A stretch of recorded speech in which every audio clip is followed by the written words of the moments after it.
termohon dan pihak pemberi keterangan itu belum kita ketahui apa yang akan terjadi. Tapi mungkin kalau pihak pemohon 1 dan 2 kayaknya pasti akan diberikan kesempatan untuk bertanya kepada saksi dan ahli yang dihadirkan oleh KPU dan Bawaslu. Kami sendiri sebagai pihak terkait belum tentu. Kalau sekiranya ada yang perlu ditanyakan, kami akan tanyakan nanti dan diberikan kesempatan itu kami akan lakukan. Kalau tidak ya kami hadir aja dalam sidang hari ini. Prof, ada info nggak kecil gitu siapa yang nanti ahli yang bakal Belum tahu kami. Siapa yang akan dihadirkan sebagai ahli dan sebagai saksi dari KPU dan Bawaslu sampai hari ini itu masih dirahasiakan dan hanya majelis hakim yang tahu. Karena majelis hakim sehari sebelumnya itu sudah diberikan CV para ahli. Sedangkan kami sebagai pihak terkait dan juga mungkin pemohon 1 dan 2 mungkin juga tidak diberikan. Itu untuk menjaga keamanan, untuk menjaga kerahasiaan, supaya orang yang akan menjadi saksi dan ahli itu tidak diintervensi atau mendapat gangguan dari pihak manapun juga.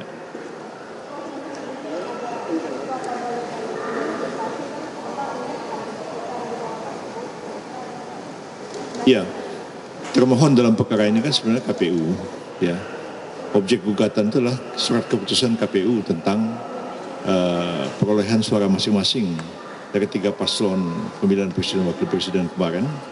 Dan kita ketahui bahwa 2 pemohon itu petitumnya sama, minta supaya dibatalkan dan minta supaya Pak Prabowo Gibran itu didiskualifikasi dan diadakan pemungutan suara ulang tanpa Pak Prabowo dan Pak Gibran. Atau ada pemohon lain yang mengatakan bahwa boleh diadakan PSU, Pak Prabowo-nya boleh tampil, Pak Gibran-nya harus diganti dengan calon yang lain. Itu ada petitum seperti itu, dia petitum yang seperti alternatif. Kita simak aja, kita dengar saja apakah Mahkamah Konstitusi akan mengabulkan permohonan dari 2 pemohon ini atau akan menolaknya. Prof, ini kan nanti akan dibahas juga soal sirekap kemungkinan ya, karena KPU juga kemungkinan akan mendatangkan saksi Dan ahli, ya. Nah, dari 02 sendiri, apa yang diharapkan soal KPU terhadap sirekap nanti? Kami sendiri tidak begitu banyak terlibat dalam pembahasan masalah sirekap ini. Karena apa? Karena KPU sendiri tidak menggunakan sirekap. KPU sendiri menggunakan perhitungan manual. Jadi untuk apa kita perdebatkan sirekap ini terlalu panjang? Ya, jadi sedikit aja dikemukakan tidak apa-apa. Tapi kalau terlalu dalam seperti kemarin kita lihat ada ahli dihadirkan, ada saksi dihadirkan khusus membahas sirekap. Itu pun kita tanya beberapa poin nggak bisa jawab. Ya. Yang pertama mengatakan bahwa judul keterangannya itu adalah bahwa sirekap ini adalah saksi bisu kejahatan pemilu 2024. Kita tanya, Anda ini kan ahli IT. Ahli IT meneliti apa? Meneliti perangkat IT-nya ini, softwarenya, meneliti safety-nya, dan Anda bisa berkomentar apakah ini potensial untuk digunakan sebagai melakukan kejahatan atau tidak. Atau Anda sendiri memang melakukan ada kejahatan, meneliti ada kejahatan di situ, sehingga sampai pada kesimpulan bahwa ini adalah saksi bisu dari sebuah kejahatan. Kan nggak dijawab sama sekali. Yang bisa menjawab ada kejahatan atau tidak kan penyidik, ya, polisi atau jaksa itu bisa. Tapi kalau ahli IT terus mengatakan ini saksi bisu kejahatan kan agak aneh juga. Jadi kita nggak terlalu khawatir dengan hal ini karena seperti apapun perdebatan mengenai sirekap ini pada ujung-ujungnya yang digunakan kan bukan sirekap, yang digunakan adalah perhitungan manual. Jadi buat apa mempersoalkan ini terlalu panjang?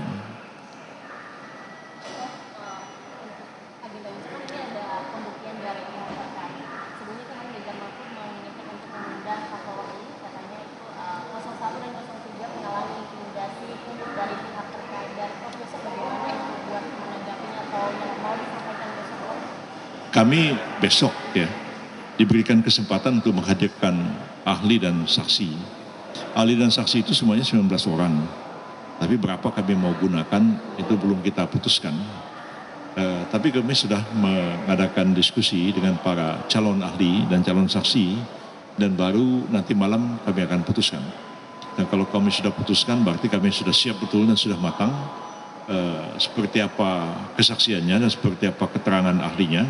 Dan itu sudah teksnya juga harus kita selesaikan pada malam nanti.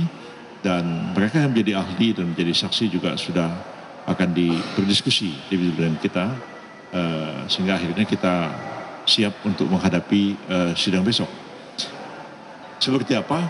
Ya kami nggak akan bicarakan. Siapa yang dihadirkan kami juga akan sebutkan. Kita tunggu aja besok dan kami yakin bahwa posisi kami yang sebenarnya diuntungkan ya. Oleh karena sebagai pihak terkait kan kami baru belakangan. Kami sudah mendengar saksi dan ahli yang dihadirkan oleh pihak pemohon 1 dan pemohon 2 dan hari ini akan kami dengarkan ahli dan saksi yang dihadirkan oleh KPU dan Bawaslu. Kami kan terakhir. Jadi posisi kita agak diuntungkan. Kita sudah tahu apa yang mereka kemukakan dan kita siap-siap untuk mengcounter apa yang mereka terangkan dalam sidang-sidang kemarin dan juga akan kita simak apa yang perlu kita sikapi terhadap keterangan saksi dan ahli yang dihadirkan oleh KPU dan Bawaslu pada hari ini. Prof, sekedar penegasan saja Prof. Kalau pihak 01 dan 03 ini kan menyoroti soal Sirekap. Tapi sampai sejauh ini menurut pihak dari 02 bahwa dari forensik saja belum membuktikan. Apakah sejauh ini juga dari pihak 01 03 ini terkait Sirekap ini nggak ada yang bisa membuktikan kalau alat ini memang digunakan sebagai alat dan perhitungan manual tetap dilakukan? Iya. Ada kesamaannya dengan kita meneliti perusahaan itu untung atau rugi. Kan harus dilakukan audit, financial audit secara menyeluruh. Baru sampai pada kesimpulan untuk menghitung laba rugi perusahaan itu. Terhadap satu perangkat IT, itu harus dilakukan satu audit forensik terhadap perangkat IT itu. Dari semua saksi dan ahli yang dihadirkan di persidangan, tidak satu pun pernah melakukan audit forensik. Jadi mereka hanya mengamati, mengambil bagian-bagian tertentu, apalagi saksi yang dihadirkan saksi dari Amerika Serikat. WNI yang di Amerika berkomentar banyak tentang penggunaan Sirekap, IT KPU, tapi sama sekali ya melihat barangnya aja nggak pernah, orang tinggalnya di Amerika. Tapi hanya slide-slide dan kemudian juga tampilan-tampilan dari web KPU yang kemudian dikomentari. Keterangan seperti itu sebenarnya sangat sulit untuk bisa dijadikan sebagai satu alat bukti, kecuali memang mereka melakukan audit forensik. Dan audit forensik dilakukan secara resmi dan diminta secara resmi kepada KPU, dan KPU mengatakan silahkan dilakukan. Kalau prosedur itu tidak dipenuhi, maka audit forensik tidak bisa dilakukan. Ya. Misalnya ada orang mati gitu. Apa penyebab kematiannya? Kan harus dilakukan otopsi. Tapi kalau keluarganya menolak dilakukan otopsi nggak bisa dilakukan oleh dokter. Jadi orang yang mati itu tetap misteri selamanya. Kira-kira seperti itu. Lagi teman. Udah cukup ya? Ya. Makasih Bro. Baik.